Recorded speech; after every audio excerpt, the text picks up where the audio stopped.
মেজ খোকাকে বলেছি বৌঠান, যে মেজ বৌমার যদি আপত্তি থাকে তাহলে এ বিয়ে হবে না। সে কি? না না ঠাকুরপো, এটা তুমি ঠিক করোনি। দেখবে এ নিয়ে বাড়িতে খুব অশান্তি হবে। হোক অশান্তি, অশান্তি যদি হয় তাহলে বিয়ের আগেই হোক। এরপর সে প্রতিদিনের অশান্তির থেকে ঢের ভালো।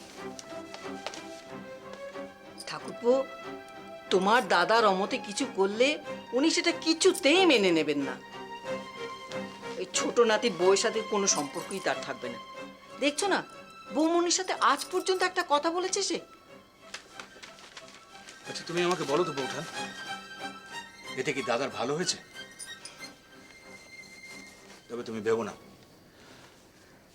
সেরকম অশান্তি যাতে না হয় আমি দেখব। আমি সব রকম চেষ্টা করবো যাতে মেজ বৌমা ভালো মনে এই বিয়েটাকে মেনে নিতে পারে।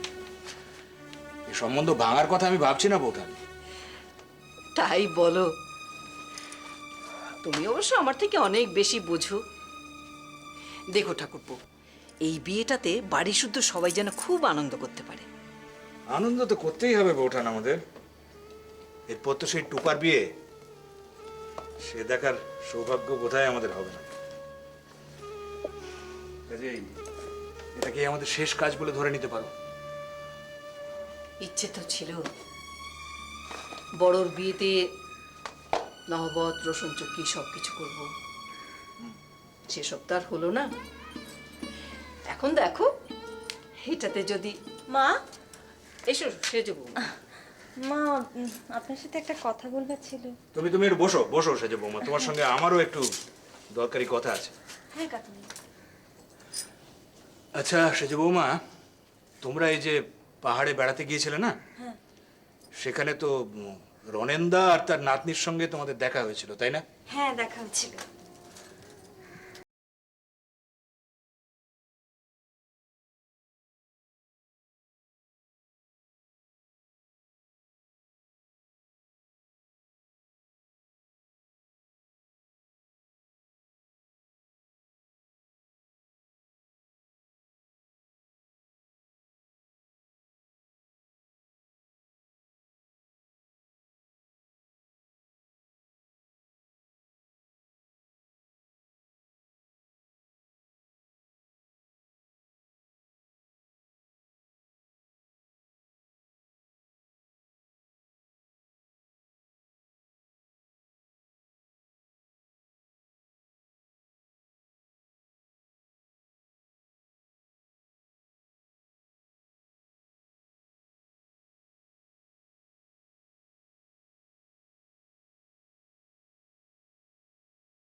আমি তোমার মুখ থেকে শুনতে চাইছিলাম